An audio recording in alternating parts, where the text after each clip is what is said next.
বেগমগঞ্জে 15 নং শরীফপুর ইউনিয়নে খানপুর গ্রামের মুসলিম সর্দার বাড়ি মৃত মুজিবুর হকের ছোট ছেলে প্রবাসী আজিজুল হককে বুধবার বিকেলে তার নিজ বাড়িতে তার আপন ভগ্নিপতি আবুল খায়ের ও আবুল খায়েরের ছেলে আনোয়ার হোসেন প্রকাশ্যে নির্মমভাবে হত্যা করে।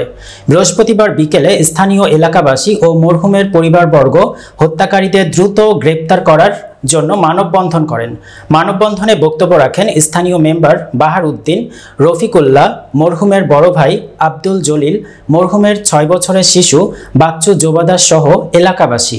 মানববন্ধনে বক্তারা বলেন, এই হত্যার সাথে যারা জড়িত রয়েছে তাদেরকে দ্রুত গ্রেপ্তার করে দৃষ্টান্তমূলক শাস্তি ও ফাঁসি দেওয়ার জন্য জোর দাবি জানান নোয়াখালী জেলা পুলিশ সুপার ও বেগমগঞ্জ মডেল থানা প্রশাসনের নিকট।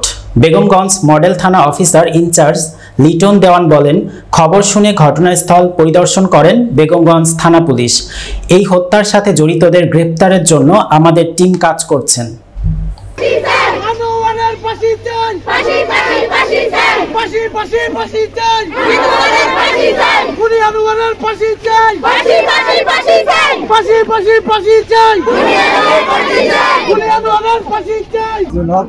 দেশে ছুটিতে আসছিল, ওনাকে একলা পেয়ে শত্রুরা সবাই মিলে অ্যাটাক করে, সবাই মেরে ফেলে যায়। এখন আমরা এলাকার জনগণ সবাই অন্যায়কারীদের ফাঁসি চাই এবং ওনারা পলাতক আছে, তাদেরকে দ্রুত গ্রেপ্তার করে আমরা প্রশাসনের দৃষ্টি আকর্ষণ করি। হত্যাকাণ্ডের সাথে জড়িত আছে তাদের দ্রুত বিচারের দাবি জানাই। এই হত্যাকাণ্ড যারা জড়িত আছে তাদেরকে আমরা বিচার চাই, যাতে আসামিগুলো দ্রুতভাবে ধরা হয়, কাছে দাবি জানাই। খানপুর 7 নং ওয়ার্ড অনাকাঙ্ক্ষিত যে হত্যাকাণ্ডটা ঘটেছে, এটা অত্যন্ত দুঃখজনক এবং পরিতাপের বিষয়। এই হত্যাকাণ্ডের সাথে যারা জড়িত এবং তারা অত্যন্ত দুষ্কৃতী প্রকৃতির লোক, তাদের দৃষ্টান্তমূলক শাস্তি হয়ে এই সমাজ, দেশ, জাতি যেন এই বিষয় নিয়ে তারা খুশি হইতে পারে। একটা স্বচ্ছ একটা বিচার যেন এই সমাজে প্রতিষ্ঠিত হয়, এই বিচারের আলোকে অন্যান্য যারা এই ধরনের কার্যক্রমের সাথে আর কেউ যেন সম্পৃক্ত না হয়, আমি প্রশাসনের কাছে এটাই আমার আকুল আবেদন। তারা যে কামটা করছে, যেভাবে তাকে মারছে, আমরা বাংলাদেশের আইন, আদালত, সমাজ, থানা, পুলিশ, আদালত সবার কাছে আমরা এই বিচার প্রার্থনা করছি।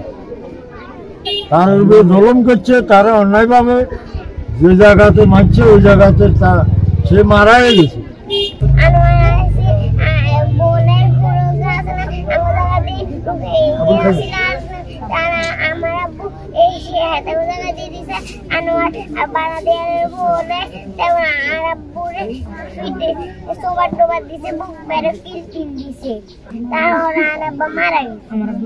মানে উনি প্রবাসে থাকে দীর্ঘদিন, তারপরে ওনারা মানে শত্রুতামি করি উনি ওনার নিজ বাড়িতে যাওয়া লাগছিল আর কি ওনারা মানে বিভিন্ন ধরনের অস্ত্র নিয়ে আসি মারধর করে ওনারা ওইখানে আহত অবস্থাতে ওইখানে মারিয়ে লেছে। ওনারা হচ্ছে একজনের নাম হচ্ছে আবুল খায়ের, আরেকজনের নাম হচ্ছে আনোয়ার হোসেন। এই দুইজন ছিল, আরো মানে পার্শ্ববর্তী মানুষ ছিল, যে মানে যিনি মারছিল অনেক কেউ ছিল না, উনি একাই ছিল। ওইখানে মানে মারি গেলে রাখি দিচ্ছে, তবে মানে প্রতিবেশী আসি তারপরে নিয়ে আসছে আর কি। মানে উনি খুবই ভালো মানুষ ছিল, উনি প্রবাসে থাকে, 20 দিনের ছুটিতে আসছিল। উনি পুরো এলাকা সবাই জানে উনি যে ভালো। যে কি চাচ্ছেন? আমরা চাচ্ছি যেন যে লোক দুটা মারছে ওই দুটার অন্তত ফাঁসির হুকুম যেন হয়, যেন এই দাঁড়াতে যেন আর কখনো কোনোদিন কারো মায়ের বুক এরকম খালি না হয়, যেহেতু কারো কোন স্ত্রী যেন এরকম মানে বিধবা না হয়। আমরা প্রশাসনের কাছে এটার বিচার চাই, যে ফাঁসির হুকুম চাই, এটাই, আর কিছু চাই না। আবুল খায়ের আর আনোয়ার হোসেন ওরা ভাড়া দিতেছে আমার বোনের জামাই যাই, ওখানে ওদের ভাড়াটি ছিল, ওই ভাড়াটিদের জন্য কিছু সামান নিয়ে গেছিল আর কি। পরে ওই নিচে একটা ওদের জাগার মানে সীমানা দিছিল আর কি। ওই সীমানা অনুযায়ী ওরা মাটি ফালাচ্ছে, আমার বোনের জামাইকে দেখাচ্ছে। তো আমার বোনের জামাই বলতেছে আর কি মাটি ফালাই তো আর দেখা দিতেছে আর কি সীমানাটা। এটার ভিতরে খুনি আনোয়ার হোসেন আর খুনি আবুল খায়ের ওরা কি করছে, আমার বোনের জামাইরে লাফাইয়া দড়ি গলা ফাঁসাইয়া আমার বোনের জামাইরে সবাই ফালাইছে। সবাই ফালাইয়া আমার বোনের জামাইরে লাঠি আর ঘুষি শুধু বুক বাড়াই মারতেছে। কিন্তু একটা জানোয়ার মারলে কিন্তু হাত পা কাঁপে, ওদের এক বিন্দু পরিমাণ হাত কাঁপে নাই।